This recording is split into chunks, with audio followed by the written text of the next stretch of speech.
మరి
చేసుకున్నాం.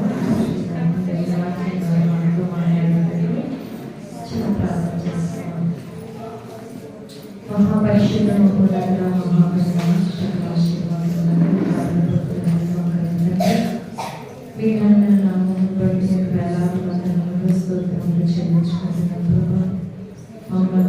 చిన్న సంఘాన్ని ప్రేమించి అనుగ్రహింపచేసిన మరో నూతన దయాకిరీటమును బట్టి రాత్రి కాల సమయం ప్రభుత్వైనా నీ సన్నిధానంలో జీవిస్తున్న మాకు ప్రభు నీ మాటను శ్రద్ధగా పెట్టే నీ దీవెనలు మాకు ప్రాప్తిస్తాయని మాట్లాడిన ఈ మధ్యాహ్న కాల సమయ ఆరాధనలో కూడా నాతో మీరు మాట్లాడండి ప్రభు. నీ కొందరు స్తోత్రాలు ప్రభు. నిజమే ప్రభు, మాకు ఇచ్చిన తండ్రి నైనా ఆరోగ్యం బట్టి, ఆయుష్ని బట్టి, క్షేమస్థితిని బట్టి నీ మందిరంలో చేరి ప్రభు నైనా స్తుతి ఆరాధన ద్వారా నూతన సంవత్సరాన్ని ఎదుర్కోవడానికి సహాయం చేసిన రీతిని బట్టి నీవు తండ్రి గత సంవత్సరంలో మా జీవితంలో చేసిన ప్రతి ఉపకారం బట్టి మేలుని బట్టి ప్రభు దేనిని మర్చిపోకుండా నీకు కృతజ్ఞతగా జీవించడానికి సహాయం చేయండి. నీ మాటల ద్వారా నూతన సంవత్సరం ఇంకా బలాభివృద్ధిని పొందడానికి సహాయం చేయండి. ఎందుకంటే ప్రభు ఆయన అపరాధి చాలా రీతిగా ప్రభు మనుషుల్ని శోధిస్తుంది ప్రభు. దానిని జయించే శక్తిని రాబోయే దినాల్లో మాకందరికీ మీరు అనుగ్రహించమని ప్రార్థన చేస్తున్నాం తండ్రి. పొందనాలు స్తోత్రాలు ప్రభు. ఈ వాక్యం చేత మేము బలపడితేనే తప్ప వారిని ఎదిరించలేము ప్రభు.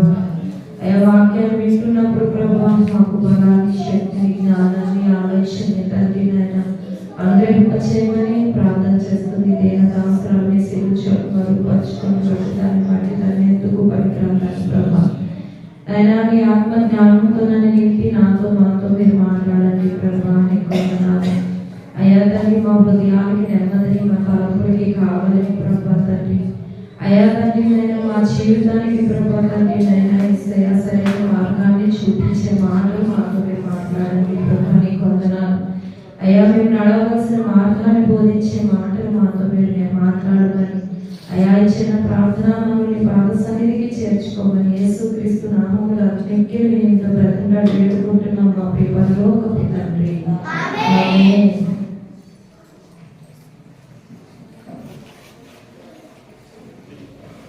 హబక్కూకు రాసిన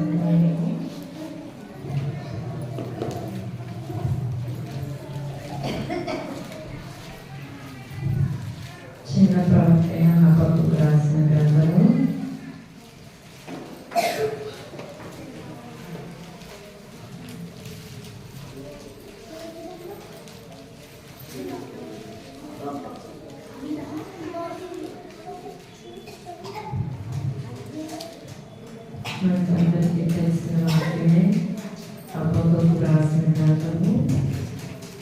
3వ అధ్యాయము మొదటి నుండి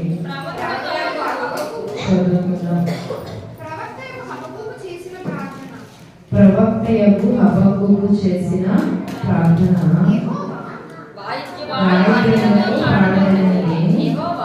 యెహోవా నిన్ను గూర్చిన వార్త విని నేను భయపడుచున్నాను. యెహోవా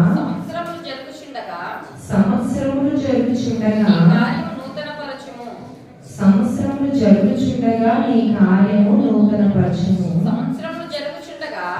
సంవత్సరములు జరుగుచుండగా దానిని తెలియచేయము. కోపించుచునే వాత్సల్యమును జ్ఞాపకమునకు తెచ్చుకొనుము. చాలా ఇక్కడ హబక్కూకు చిన్న ప్రవక్త అయిన హబక్కూకు. ఈ హబక్కూకు గ్రంథం ఎన్ని అధ్యాయాలు ఉంటాయంటే 4 అధ్యాయాలు 3 అధ్యాయములు కలిగిన పుస్తకం. యెషయా రాసిన గ్రంథం ఎన్ని అధ్యాయాలు? యెషయా గ్రంథం ఎన్ని అధ్యాయాలు? 66 అధ్యాయాలు. యెషయా పెద్ద ప్రవక్త, హబక్కూకు చిన్న ప్రవక్త. యొక్క చిన్న ప్రవక్త యొక్క జీవితంలో ఆయన దేవుని దగ్గర చేస్తున్న ప్రార్థన చూడండి. ఇక్కడ 1వ అధ్యాయం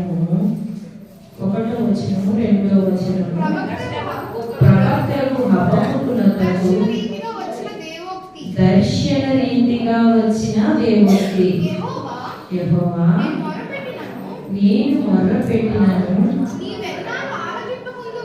నీవెన్నాళ్ళు ఆలకింపకుందువు బలాత్కారం జరుగుచున్నదని నేను నీకు మొర్రపెట్టినను నీవు రక్షింపగా ఉన్నావు. చాలా ఇక్కడ ప్రవక్త హబక్కూకు దర్శన రీతిగా వచ్చిన దేవోక్తి.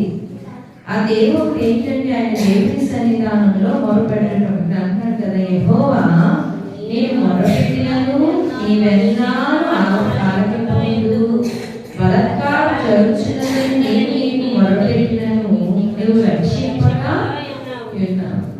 అంటే దేవుని లేఖనాల ప్రకారం మనం ఆలోచన చేస్తే చిన్న ప్రవక్త యొక్క బాధ, తన యొక్క వేదన, తన యొక్క దుఃఖము ఎలా ఉంటుందంటే, నేను మొరపెట్టినాను నీవెన్నాళ్ళు ఆలకింపక బలాత్కారం జరుగుతున్నదని నేను నీకు మొరపెట్టినాను నీవు రక్షింపగా.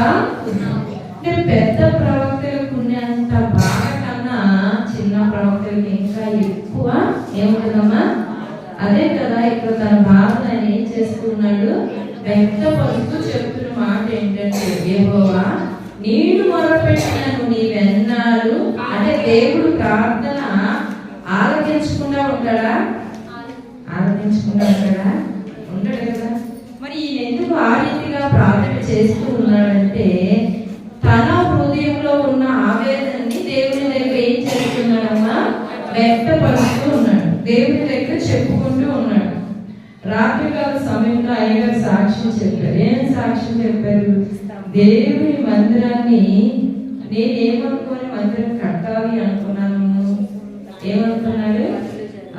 నేను ఎన్నోసార్లు నిజంగా చెప్తున్నా, ఎన్నోసార్లు అయ్యగారు ఏదో రీతిగా పరిచర్యకి వెళ్ళి మనం అక్కడ చేద్దాం అనుకున్నాం, కానీ మందిరాన్ని కడదాం అనుకోలేదు. వినిపించిన మాటే అని నేను చాలా సార్లు బాధపడే దినాలు. ఎందుకంటే ఆయన సమాధానం మనకు దొరకలేనప్పుడు, ఆయన యొక్క చిత్తం ఏంటో, ప్రభా ఇది నీ చిత్తమా కాదా మేము అనుకున్నామా అని ఎన్నిసార్లు దేవుని దగ్గర నేర్చిన దినాలు ఉన్నాయి. ఒక్కొక్కసారి ఈ యొక్క నూతన సంవత్సరంలో వాక్యం చెప్పాలి అంటే వాగ్దానాల కోసం కానీ దీవెనల కోసం కానీ చెప్పాలి అనుకునే దేవుడు అనేకమైన దీవెనలతో కూడిన మాటలు మాట్లాడుతున్నప్పుడు ఆ సంఘానికి, సంఘంలో కుటుంబానికి ఆశీర్వాదకరంగానే మారేది అని నేను నమ్మకంగా చెప్పగలను, విశ్వాసంతో చెప్పగలను. మరి ఆ విశ్వాసం మీలో ఉన్నా లేకపోయినా అది మీ యొక్క ప్రవర్తన మీద ఆధారపడి ఉంటుంది. ప్రతి వాగ్దానం కూడా సంఘ కుటుంబాల జీవితంలో దేవుడు తప్పకుండా నెరవేరుస్తూ వస్తున్నాడు, ఇంకా నెరవేర్చబోతాడు. నమ్మకంలో దేవుని సన్నిధికి రావాలి. కానీ దేవుని సన్నిధానంలో ఒక ప్రవక్త అని కాదు, కానీ ఒక చిన్న సేవకులుగా మా పరిస్థితిని బట్టి నేను అనేక పర్యాయాలు దేవుని దగ్గర అనుకునేదాన్ని. మేము అనుకున్న పనే జరిగించలేని పరిస్థితుల్లో ఉన్నాం కదా ప్రభా. ఈ వాగ్దానాన్ని ఎవరు నమ్ముతారు? ఒకవేళ వీరు ఇలాగ దేవుని కోసం చెప్తున్నారు కదా, చెప్తున్నప్పుడు వీరి పనులు వీరే జరిగించుకోవచ్చు కదా అనుకునేటప్పుడు దేవుడు అనేక సార్లు నాతో మాట్లాడేవాడు. పౌలు భక్తులు ఉండేవాడు. పౌలు భక్తులకి ఒక కంటి రోగం ఉందట, కండ్ల జబ్బు. ఆయన ఒక రుమాలతో ఆ కండ్లను తుడుచుకుంటూ ఇలాగ ప్రసంగం, ఆయన యొక్క వ్యాధితో, ఆ బాధతో చాలాసేపు వాక్యం చెప్పేవాడంట. చాలాసేపు వాక్యం చెప్తే అతని దీర్ఘదర్శి అని కూడా అన్నాడు. ఎందుకంటే ఆయన పరిస్థితిని బట్టి ఆయన ఎంతసేపు వాక్యం చెప్తున్నాడో కూడా తెలియలేని పరిస్థితుల్లో దేవుని సన్నిధానంలో వాక్యాన్ని ప్రజలకి బోధిస్తూ ఉండేవాడు. ఆ రుమాలతో ఆ కళ్ళను తుడుచుకొని ఇక్కడ పెట్టేవాడంట. పెడితే రోగులు వచ్చి ఆ రుమాలు ముట్టుకుంటే ఏం కలిగేదమ్మా? స్వస్థత కలిగేది. కానీ ఆయనకి దేవుడిని అడిగితే 3 సార్లు రుమాలు ప్రార్థన చేశాడంట పౌలు భక్తుడు. దేవుడు ఒకటే చెప్పాడంట, నా కృప నీకు చాలు, నా కృప నీకు చాలు. ఎందుకంటే నీకు ఏది ఉన్నా సరే నేను నీకు తోడై. ఆ మాటను బట్టి పౌలు భక్తుడు దేవుని సన్నిధానంలో నిరీక్షణతో తన యొక్క పరిచర్యను ఏం చేశాడమ్మా? కొనసాగించాడు. అనేక పర్యాలు నేను కూడా అనుకుంటున్నాను, ప్రభా మందిర నిర్మాణం జరగకపోతే ఈ వాగ్దానాలు వారి జీవితంలోనే. ఎందుకంటే మనుషులు చాలా అల్ప విశ్వాసం, మనుషులు చాలా వారు విమర్శించుకునే కంటే ఇతరులు విమర్శించే ఆలోచన ఎక్కువ ఉంటుంది. దేవుని విరోధమైన పని ఇతరులు విమర్శించడం, అంతేనమ్మా? యేసు ప్రభువు చెప్పిన ఆజ్ఞ ఏంటంటే నిన్ను నేను ముందు విమర్శించుకో. ఇతరులు విమర్శించే పని అది అపవాది పని. దాన్ని అప్పుడు ఈ సంవత్సరంలో కొన్ని మాటలు దేవుడు మనతో మాట్లాడుతూ ఉన్నప్పుడు మనం తీర్మానం చేసుకోవాలి, అయ్యా ఈ పని నేను చేయకూడదు, అది నాకు తగదు అని మనం ఏం చేసుకోవాలి? తీర్మానము చేసుకోవాలి. ఆ రీతిగానే ఎందుకు చెప్తానంటే ఆ రీతిగానే ఈ హబక్కూకు గారి జీవితంలో అనేకమైన పరిస్థితుల్లో దేవుని యొక్క కార్యాలని చూసి ఉండకపోవచ్చు, చూసి ఉండలేని వేదనతో దుఃఖాన్ని వెళ్ళపుచ్చుతూ దేవుడి దగ్గర అంటున్నాడు కదా, యెహోవా నేను మొరపెట్టినను నీ విన్నాను ఆలకింపక అని. అక్కడ ఏముందమ్మా? క్వశ్చన్ మార్క్ ఉంది. ఏముంది? Question mark. ప్రశ్నిస్తున్నాడు. ఎవరిని? దేవుణ్ణి ప్రశ్నిస్తున్నాడు. ప్రశ్నించి దేవుణ్ణి అడుగుతున్నాడు, యెహోవా నేను మొరపెట్టినను. చాలా మంది ఇదే ప్రశ్న వేస్తూ ఉన్నారు దేవుని దగ్గర. ఏం చేస్తున్నారమ్మా? ఇదే ప్రశ్న వేస్తూ ఉన్నారు. అక్కడ ఆ ప్రశ్నించిన వ్యక్తి 2వ అధ్యాయం 3వ అధ్యాయం 1వ వచనానికి వచ్చేసరికి ప్రవక్తలు హబక్కూకు చేసిన ప్రార్థన అది ఏ రీతిగా ఉందంటే వాయిద్యములతో పాడదగినదిగా ఉంది. యెహోవా నిన్ను గూర్చిన వార్త విని నేను భయపడుచున్నాను.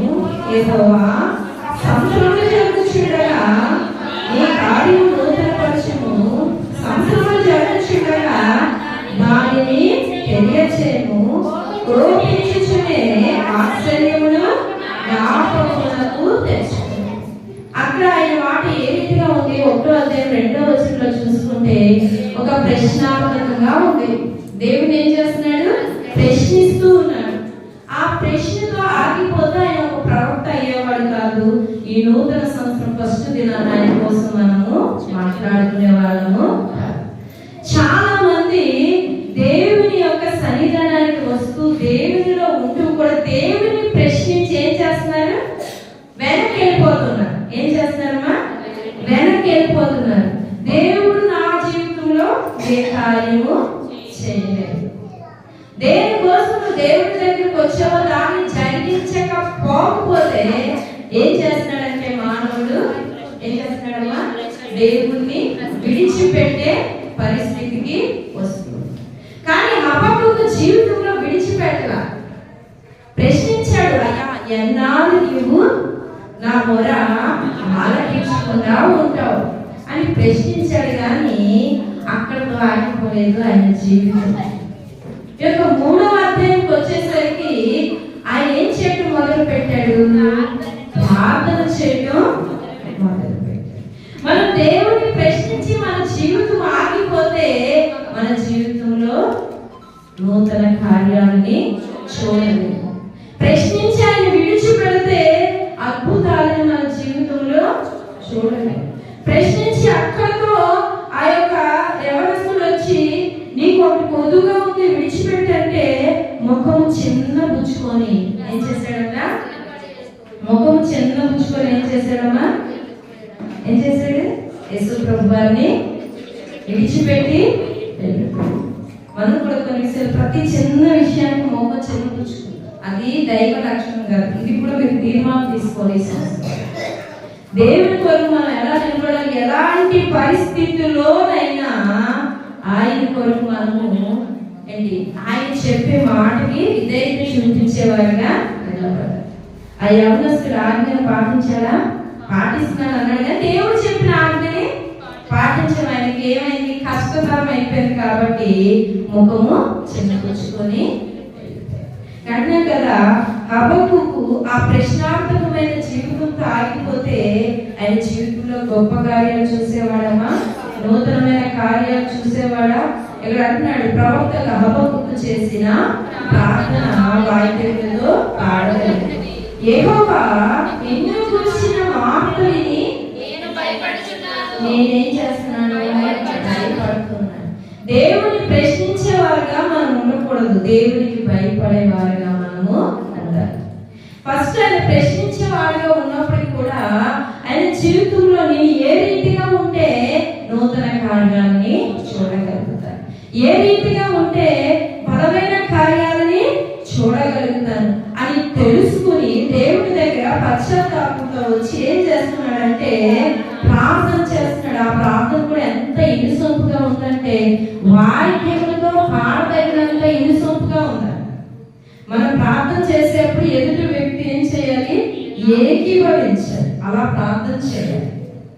మనం చేస్తున్నాం కదా, మనం చేస్తున్నాం కదా అని కాదు, కానీ చేసే ప్రార్థన ప్రతి హృదయాన్ని ఏం చేయాలమ్మా? కదిలించాలి, మండించాలి. ఈయన ప్రార్థన ఎలా ఉందంట? ఆయన ప్రార్థన చేస్తుంటే పక్క వారు ఏం చేస్తున్నారంట? ఇది పాటేమో. పాట ఎలా ఉంటుంది? ఇనుసొంపుగా ఉంటది కదా. ఈయన ప్రార్థన ఎలా ఉందంట? పాటేమో అని వాయిద్యంలో వాయించేంత తగినంతగా ఉందంట. ఏమని చేస్తున్నాడంటే, యెహోవా నిన్ను గూర్చిన వార్త విని, దేవుని గూర్చిన వార్త విని ఏం చేస్తున్నాడంట? భయపడుతున్నాడు. దేవుని మాట విన్నప్పుడు మనలోకి ఏం రావాలి? ప్రశ్నించే వారిగా ఉండకూడదు. ఆ యొక్క రాహాబు అనే వేశ్య కూడా దేవుని మాట విన్నది. ఏమని విన్నాడమ్మా? మోషే కాలంలో ఎర్ర సముద్రాన్ని పాయలు చేశాడని విన్నది. బండ నుండి, ఆకాశం నుండి. ఈ మాట మనం ఎన్నిసార్లు విన్నాం? కానీ ఏది చిన్న తక్కువైనా గుర్తు చేసుకుంటామా? ఏ చిన్న మనకి లోపం కలిగినా గుర్తు చేసుకుంటామా? వెంటనే మన కష్టమే గుర్తుంటుంది, మన బాధే గుర్తుంటుంది, మన వేదనే గుర్తుంటుంది. కానీ ఆ వార్త విన్నామని గుర్తు మనకి ఉండదు. రాహాబు అనే వేశ్య జ్ఞాపకం చేసుకుంది. యేసు దేవుడు ఆ ఇశ్రాయేలు ప్రజలను దాటించినప్పుడు ఎర్ర సముద్రాన్ని ఏం చేశాడు? సముద్రాన్ని పాయం చేసిన దేవుడు మన చిన్న చిన్న సమస్యలు చేయలేడా? మన మందిర విషయంలో బాధపడిన దేవుడు కట్టించలేదా? ఇంకా గొప్ప కార్యాలు చేయలేడా? చేయలేదు. ఒక అన్య స్త్రీ అయిన వ్యక్తి విని దేవుడికి ఏం చేసిందంట? అమ్మా గౌతమ్ ఏం చేసింది? భయపడింది. ఏం చేసింది? భయపడి ఆ వేగుల వారు వచ్చినప్పుడు దాచిపెట్టింది. దేవుడు బిడ్డలని ఏం చేసింది? దాచిపెట్టింది. అదే మాట ఇక్కడ చెప్తూ ఉన్నాడు, యెహోవా నిన్ను గూర్చిన వార్త ఆమె విన్నది, ఆ వ్యక్తి విన్నాడు, ఆ వ్యక్తి విన్నాడు, ఆ వ్యక్తి విన్నాడు. నిన్ను ప్రశ్నిస్తూ ఉంటే నేను ఎక్కడ ఉన్నాను అక్కడే ఉండిపోతాను. నిన్ను ప్రశ్నిస్తూ ఉంటే రోగంలో ఉన్నాను, రోగంలోనే ఉండిపోతాను. సమస్యలో ఉన్నాను, సమస్యలోనే ఉండిపోతాను. లేకపోతే జ్ఞానం కొద్దిగా ఉందా అక్కడే ఉండిపోతాను. లేకపోతే నా స్థితి ముందుకి సాగట్లేదు, అక్కడే ఉండిపోతాను. నేను ప్రశ్నించే జీవితం నాకు ఉంటాయా? యెహోవా నిన్ను గూర్చిన వార్త విని నేనేం చేస్తున్నాను? భయపడుతున్నాను. యెహోవా నిన్ను గూర్చిన వార్త విన్నప్పుడు నాకు భయం కలుగుతుంది. భయపడితే చెప్పాను ఏం చేస్తామా? ఇంట్లో ఏదైనా మీకు తెలియని పొరపాటున చేశారు అనుకోండి, వచ్చేసరికి ఎక్కడో దగ్గర దేవుని మీకు ముఖాన్ని చూపించడానికి ఎక్కడ మా అమ్మగారు మా నాన్నగారు కొడతారు.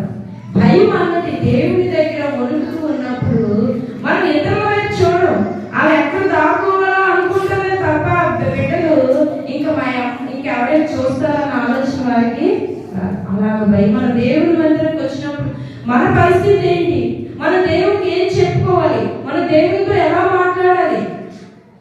దేవుని నేర్చుకోవాల్సిన క్రమం ఉంటుంది.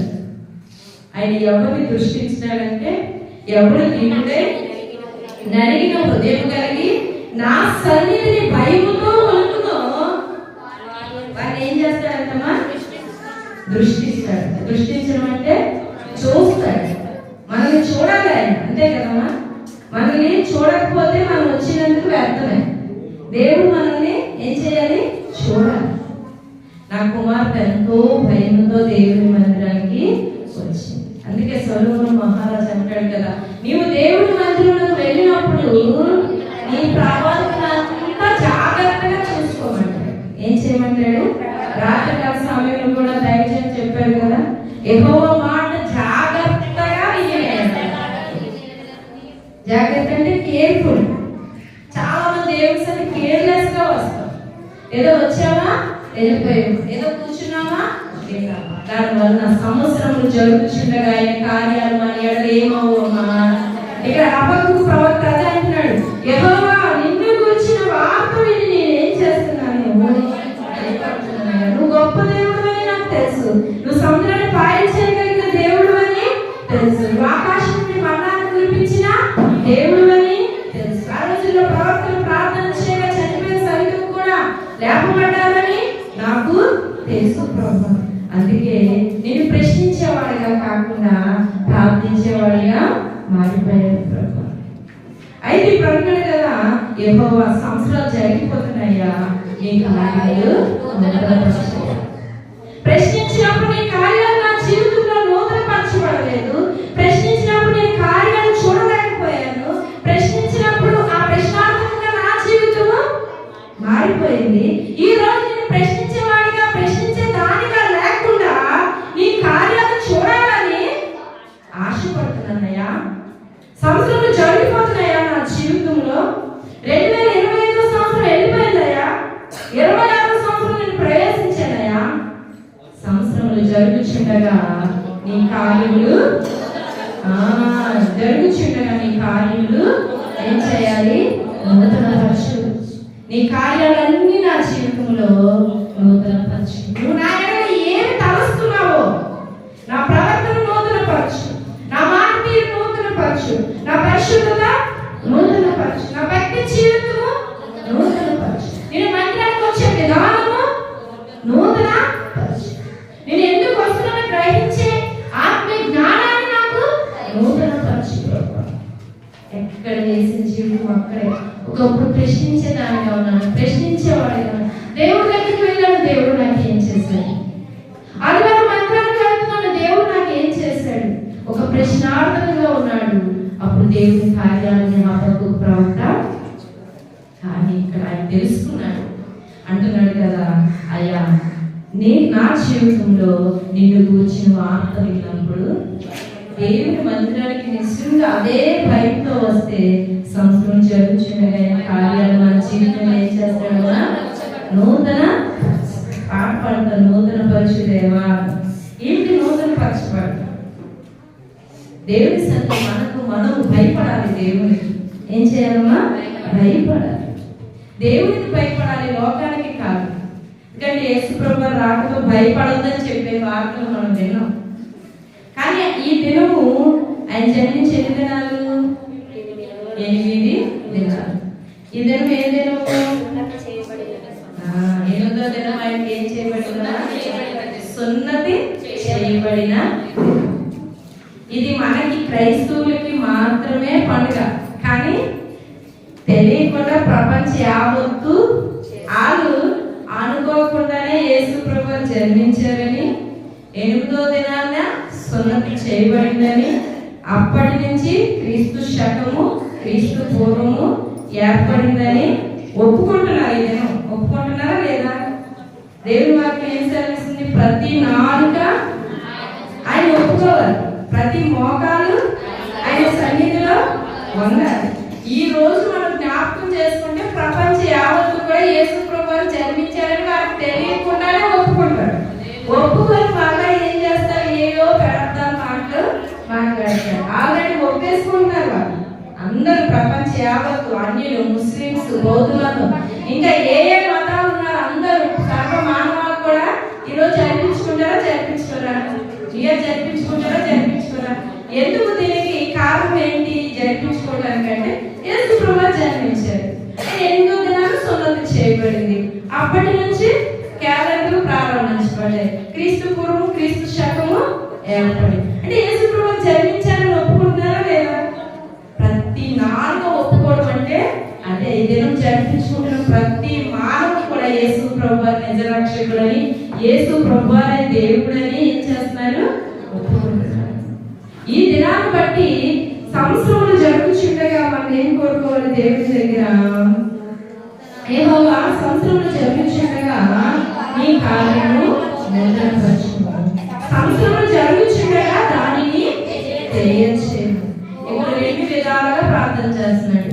సంవత్సరములు జరుగుచుండగా నీ కార్యాలు, అది నీ కార్యాలు నా ఎడల అంటే నీవు నా కొరకు దాచించిన మేలులు, నువ్వు నా కొరకు ఉద్దేశించిన ఉద్దేశములు, నీవు నా కొరకు ఏమి ఇవ్వాలి అనుకుంటున్నావో అవన్నీ కూడా నూతన పరచు ప్రభువా. సంవత్సరములు జరుగుచుండగా దానిని నాకు ఆయన ఎలా తెలియజేస్తాడు? వాక్యం ద్వారా తెలియజేస్తూ ఉన్నప్పుడు మనం విని ఏం చేయాలి? ఆ వార్త విని ఏం చేయాలి? భయపడాలి. భయపడి ఆ కార్యాన్ని చేయటానికి పూనుకోవాలి, మొదలు పెట్టాలి. అప్పుడే కార్యాలు ఏమైనట్టమ్మా? సాక్ష్యం చెప్తామని గత సంవత్సరం అంతా దేవుడు నాకు మేలులు చేసింది. ఇప్పుడు మనం చేయవలసిన తీర్మానం ఏం చేయాలమ్మా? తీర్మానం తీసుకోవాలి. తీసుకున్న తీర్మానం, గత సంవత్సరంలో తీసుకున్న తీర్మానం ఎంతవరకు నువ్వు పాటించగలిగావా అంటే నీకు నువ్వేం చేయాలి? ప్రశ్నించుకోవాలి. ఒకవేళ పాటించుకోలేకపోతే దాన్ని మరలా అవలంబించి ఏం చేయాలమ్మా? ప్రారంభించి ఏం చేయాలి? పాటించడానికి ప్రయత్నం చేయాలి. ఎందుకంటే మనం దేవుడి సన్నిధికి వచ్చిన మనకి ఒక తీర్మానం ఉండాలి. డ్వాక్రా గ్రూప్కి ఏముంటది? డ్వాక్రా గ్రూప్ ఉంటుందా లేదా? సంఘం అంటే ఏంటి? 10 మంది కలయిక, అంతే కదా? అందరూ కలిసి ఒక మంచి భావనతో తీర్మానం కలిగి ఒకే భావనలో ఒకే మార్గంలో మనం నడిస్తే అదే యేసయ్య మార్గం. అది మనం తీసుకోవాలి తీర్మానం. అంటే సంఘం అంతా దేవుడి కొరకు ఏమవ్వాలంటే ఎత్తబడే వారిగా ఉండాలంటే మన ఆలోచనలు, మన భావాలు కలవాలి. ఎవరు భక్తి వారిదంటే సరిపోదు, ఎవరు ప్రార్థన వారిదంటే సరిపోదు. ఏక మనసు ఉన్నప్పుడే కార్యాలు జరుగుతాయి. పేతురు యోహానులు ఏక మనసుతో ప్రార్థన చేశారు. ఎక్కడ? శృంగారం అనే దేవాలయం చేసినప్పుడు కుంటివాడు ఏం చేశాడు? దిక్కున లేచాడు. ఈరోజు మనం చేసిన కార్యానికి ప్రతిఫలం కలగట్లేదంటే ఏక మనసు కుటుంబంలో లేదు, సంఘంలో మన కార్యాలు చూడగలుగుతామా? ఉంటే తప్పకుండా చూస్తాం. ఉంటే తప్పకుండా. పౌలు శీలలు ఏక మనసుతో ప్రార్థన చేస్తే పట్టణమే కలిపి అయిపోయిందంట. ఏమైపోయిందమ్మా? ఒక పట్టణమే కలిపి, పట్టణాలు కలిపి చేసే ప్రార్థన ఏంటి?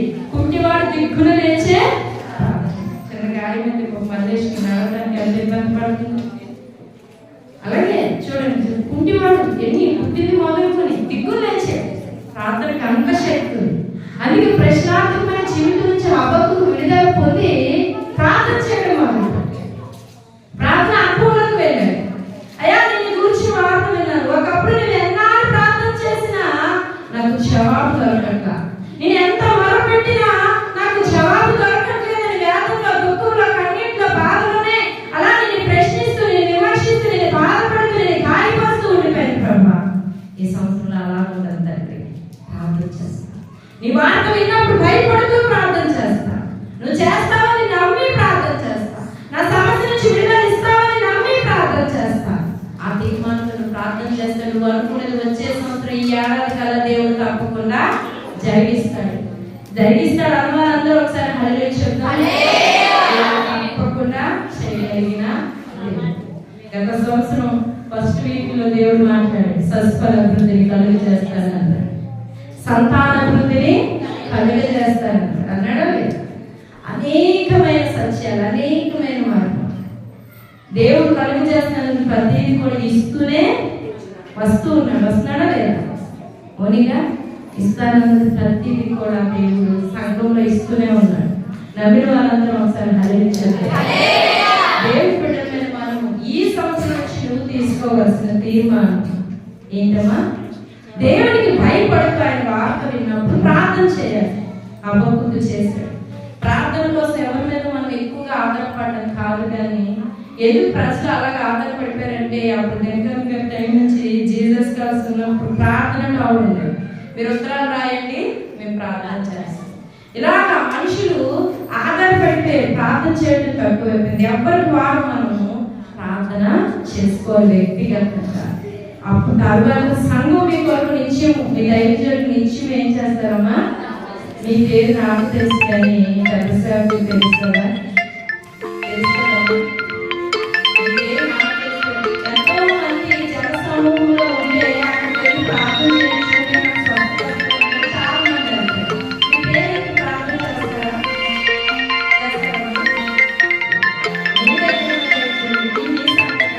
మీ పేరేంటో తెలుసు.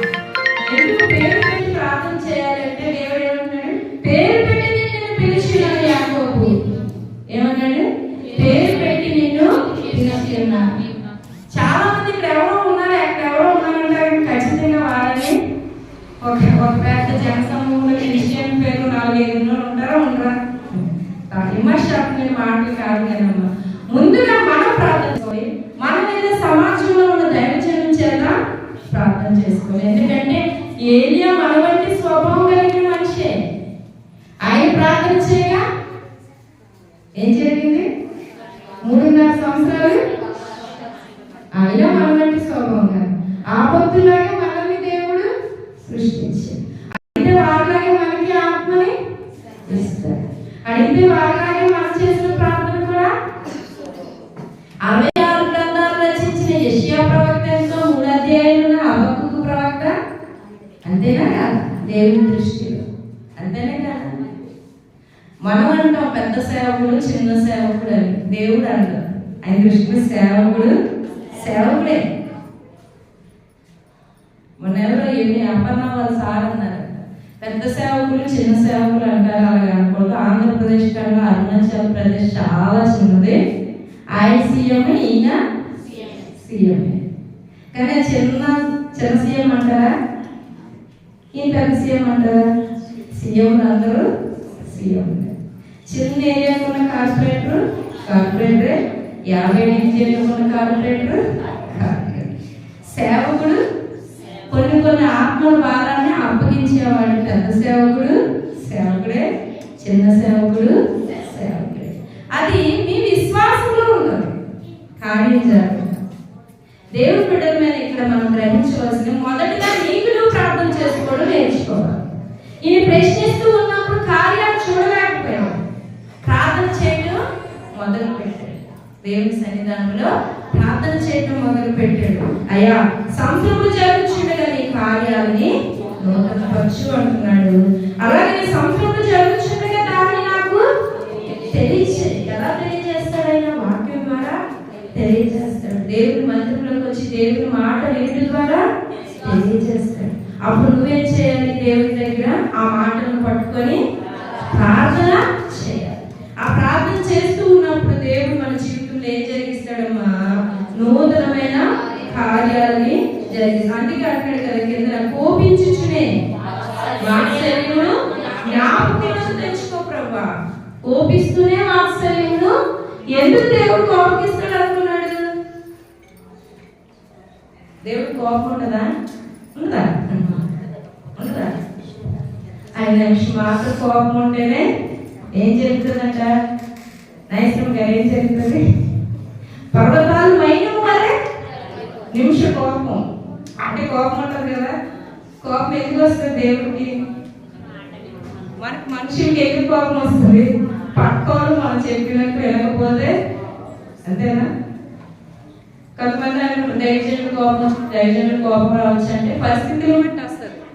యేసు మరి కోపం వచ్చిందా రాలేదా? ఎలాగొచ్చింది?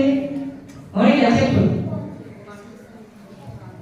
దేవాలయంలో చేయకూడని పని చేసిన, వ్యాపారము చేస్తున్నప్పుడు యేసు ప్రభు కానీ దేవుడు కూడా కోపం వస్తుంది. పరిస్థితులు అనుకూలంగా లేనప్పుడు ఆ కోపం నిత్యము ఉండేది కాదు. అందుకే ఆయన కోపానికి మనం ఏం చేయించకూడదు. ఆయన కోపానికి మన అవకాశం. ఇక్కడ హబక్కూకు ప్రవక్త అనుకుంటున్నాడు, ఏమంటున్నాడంటే కోపిస్తూనే, అంటే నా ఎదురు నీకు కోపం వచ్చింది, ఎందుకు వచ్చింది అని నేను ప్రశ్నించాను.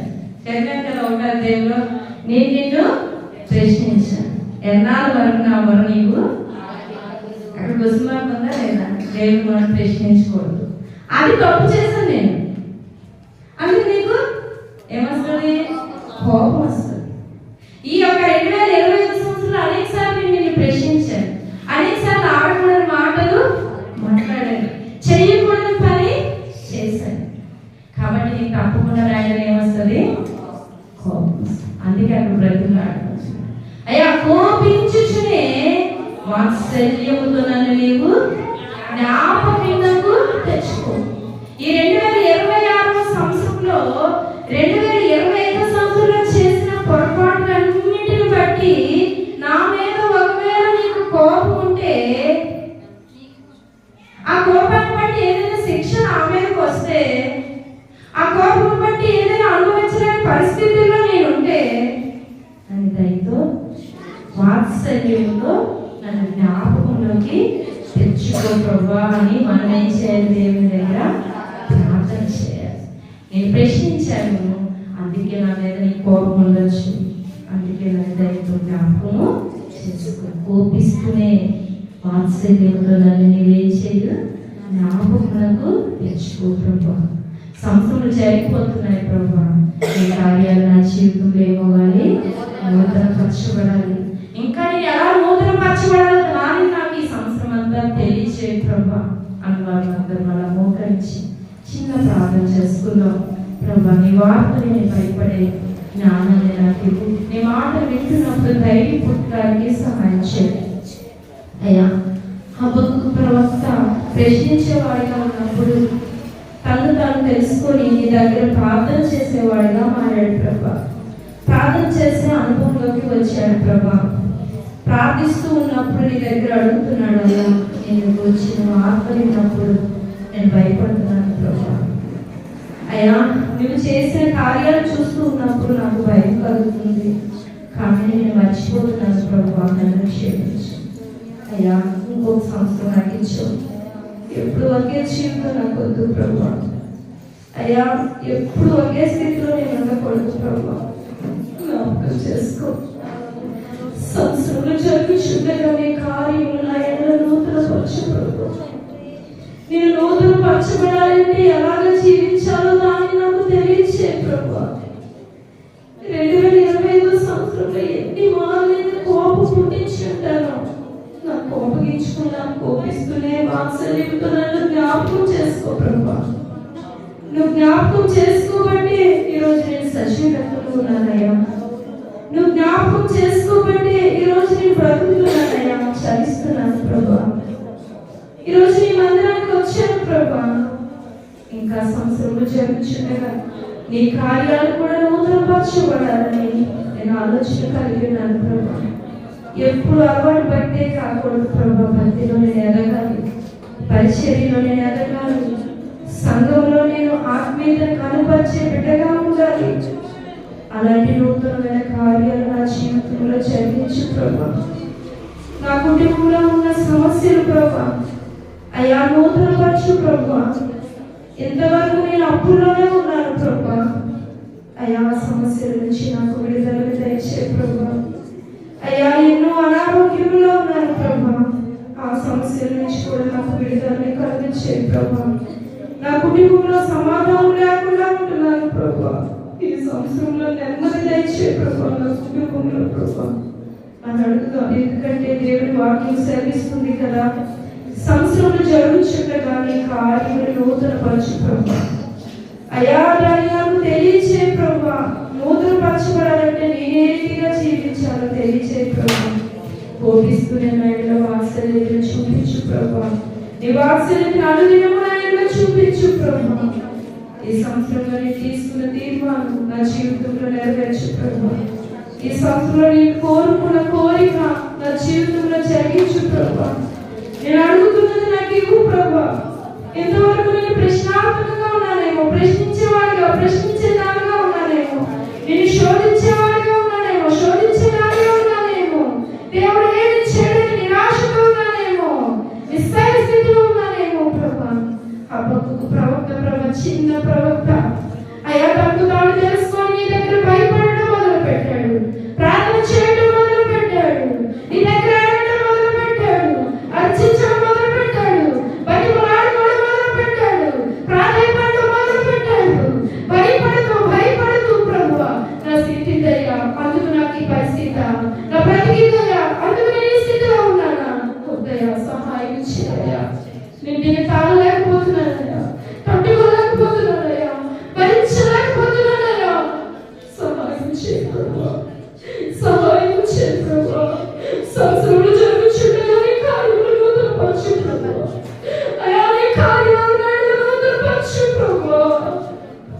పై జీవితం కాదు కానీ ప్రభువా, వారి జీవితాన్ని ఇంకా నూతనపరచు ప్రభువా. ఎవరైతే దేవుడి దగ్గర అడుగుతామో ఈ మధ్యాహ్న సమయం 26వ సంవత్సరం మొదటి దినమున దేవుడి జీవితంలో గొప్ప కార్యాలు చేయ మొదలు పెడుతున్నాడు. గొప్ప కార్యాలు చేయ మొదలు పెడుతున్నాడు నా కుమార్తె. గొప్ప కార్యాలు చేయ మొదలు పెడుతున్నాడు నా కుమారుడా. ఇంకా ప్రశ్నించి కూర్చుంటే ఎస్ఐ స్థితిలో ఉంటే ఆయన కార్యాలు చూడలేవు, ఆయన కార్యాలు అనుభవించలేవు. అయ్యా, ప్రశ్నార్థకమైన మనసు, చిన్నపుచ్చుకునే మనసు, బాధపడే మనసు నా నుంచి తీసివేయి ప్రభా, నా నుంచి తొలగించు ప్రభా, నా నుంచి తీసివేయి ప్రభా అని అడుగుదాం. దేవుని దగ్గర అడుగుదాం. ప్రతి ఒక్కరూ అడుగుదాం. మనకంటే చాలా మంది అన్యులు, చాలా మంది గొప్ప గొప్ప వారి దినాలు చాలా లగ్జరీగా ఇయర్ చేయించుకుంటున్నారు. మనకొద్దుమా అలాంటి ఇయర్? మనకొద్దు. సంవత్సరంలో జరుగుతుండగా కార్యాలు నూతన పరిచయం మనకు కావాలి. సంవత్సరంలో జరుగుతుండగా గొప్ప కార్యాలు చూడగలిగిన మనకు కావాలి. ప్రార్థన చేయ దేవుని దగ్గర. దేవుడు చేయబోతూ ఉన్నాడు, మార్గాలు తెరవబోతూ ఉన్నాడు. దేవుడు గొప్ప కార్యాలు చేయడానికి మన మంచి ఆశ్చర్యమైనాడు. నిన్ను ముట్టడానికి ఆశ్చర్యమైనాడు, నిన్ను స్వస్థపరచడానికి ఆశ్చర్యమైనాడు, నీ సమస్య చూడడానికి ఆశ్చర్యమైనాడు. ఆయన ఈ దినమే ఇప్పుడే నీకు ఈ ప్రస్తుత దినంలోనే నువ్వు అడిగింది నెరవేర్చడానికి ఆయన ఆశ్చర్యమైనాడు. నమ్మకముతో భయపడుతూ అడుగు, నమ్మకంతో భయపడుతూ అడుగు. అయ్యా, ఆయన అడుగుతున్నాడు దేవుని దగ్గర. అయ్యా, సంవత్సరంలో జరుగుతుండగా నీ కార్యములు నూతనపరిచయా. అయ్యా, సంవత్సరంలో జరుగుతుండగా నా నిందలు తొలగించు ప్రభువా, నా అవమానము కొట్టివేయి ప్రభువా, నా అడ్డికి పదులు తొలగించు ప్రభువా, నా జీవితంలో అనుభవిస్తున్న శోకాన్ని తీసివేయి ప్రభువా, నా బ్రతుకులో అనుభవిస్తున్న రోగాన్ని తీసివేయి ప్రభువా. అడుగుదాం దేవుని దగ్గర. వ్యక్తిగతంగా దేవుని సన్నిధానంలో ప్రార్థన చేస్తే దేవుడు తప్పకుండా కార్యాలు జరిగించడానికి సమర్థుడై కాదు. ప్రార్థన చేద్దాం దేవుని దగ్గర. కొలువు చేసి ప్రేమించినావు, కోరదగినది ఏముంది నాలో, స్వార్థమెరుగని సాత్వికుడా, నీకు సాటెవ్వరు.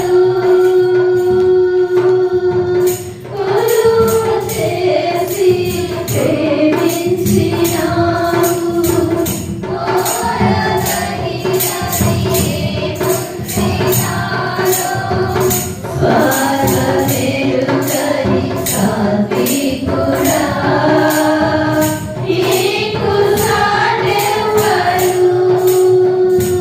నీవే నా ధైర్యము, నీవే నా ఆధారము, నీవే నా ధైర్యము, నీ కృపయే ఆధారము. నూతన గీతమునే పాడేదా, మనోహరుడా యేసయ్యా. నీవు చూపిన ప్రేమను నే మరువను, ఏ స్థితిలోనైనాను. సమర్పణతో సేవించెదను నిన్నే, సజీవుడవై ఆరాధించెదను నిన్నే. సమర్పణతో సేవించెదను నిన్నే.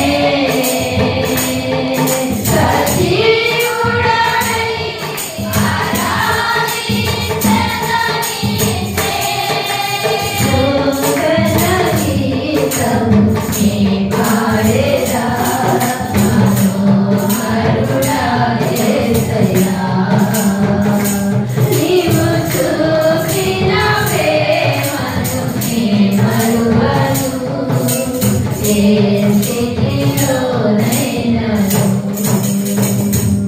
హల్లెలూయా ప్రార్థన చేస్తున్నాం అయ్యా సమర్పణతో నేను సేవిస్తానయ్యా ఇద్దరి గురించి సమర్పణతో సేవిస్తాను ప్రభా ప్రశ్నార్థకంగా కాదు ప్రభా ప్రశ్నించేదానిగా కాదు ప్రభా ఒక చిన్నపుచ్చుకునేదానిగా కాదు ప్రభా నాకున్న సమస్యను బట్టి ప్రార్థిస్తాను నా సంఘం కోసం ప్రార్థన చేస్తాను ప్రభా అయ్యా నా గ్రామం కోసం ప్రార్థన చేస్తాను తండ్రి నైనా నా పట్టణం కోసం ప్రార్థన చేస్తాను ప్రభా అయ్యా తండ్రి సంవత్సరంలో జరుగుతుండగా నీ కార్యాల కోసం ప్రార్థన చేస్తాను తండ్రి దాన్ని తెలియపరచమని ప్రార్థన చేస్తాను ప్రభా నీ కోపం నాకుండా నా మీదకి రాకుండా ఉండడానికి ప్రార్థన చేస్తాను ప్రభా వాత్సల్యం కోసం ప్రార్థన చేస్తాను ప్రభా నువ్వు జ్ఞాపకం చేసుకోమని ప్రార్థన చేస్తాను ప్రభా ఈ దినంలో జ్ఞాపకం చేసుకున్నావు తండ్రి కొందనాలయ్యా కొలువు చేసి నన్ను ప్రేమించావు ప్రభా కోరదగినది ఏది నా దగ్గర లేదు ప్రభా నన్ను నేను ప్రశ్నించుకుంటే నా దగ్గర కోరదగినది ఏది లేదు ప్రభా అయ్యా నన్ను ప్రేమించావు ప్రభా అయ్యా ఈ సంవత్సరం తండ్రి ఈ మొదటి దినం ఈ మధ్యాహ్నం కాల సమయం మొదలుకొని సమర్పణతో సేవించడం సజీవుని ఆరాధించడం నాకు నేర్పించండి ప్రభా నిత్యముని ఆరాధించే మనసు నాకు దయచేయండి ప్రభా దేవుని దగ్గర ప్రార్థన చేద్దాం అలా ప్రార్థన చేసుకున్నాము మహాపరిశుద్ధ మహోన్నతుడ మహాగండ సకల ఆశీర్వాదాలకు కారణం తండ్రి కొందనాలు ప్రభా 2020 సంవత్సరం క్రితం తండ్రి మా కొరకు మానవులుగా వచ్చి జన్మించి 8వ దినాన్ని ప్రభా తండ్రి నాయన ఆ యొక్క శాఖాలకు భాగింపబడిన ప్రభా తండ్రి పరిస్థితులను బట్టి ఈ దినం తండ్రి నాయన న్యూయర్గా ప్రభా కొత్త సంవత్సరంగా జరిపించుకోవడానికి ఇచ్చిన ఈ మొదటి ఆరాధనను బట్టి నీకు వందనాలు స్తోత్రాలు చెల్లించుకుంటున్నాం ప్రభా దైవమైన దైవమాని కొందనాలు కృపగలిగిన దైవమాని కొందనాలు ఎంతమంది బిడ్డలు తండ్రి ఏ రీతిగా సేవించాలని తీర్మానం తీసుకున్నారు వారి తీర్మానాలు తండ్రి మీరు ఆనందించున్నారు ప్రభు కానీ సన్నిధానంలో కట్టబడుతూ ఈ నూతనమైన కార్యాలను చూస్తూ నూతనమైన ఆశీర్వాదాలతో నీ బిడ్డలకు అయ్యా తండ్రి దినదినము తండ్రి నీ వాత్సల్యంతో పాత్రలు రావడానికి సహాయం చేయాలని యేసుక్రీస్తు నామములో అద్భుతంగా నీకు బ్రతిమలాడి వేడుకుంటున్నాము మీ పరలోకపు తండ్రి ఆమేన్.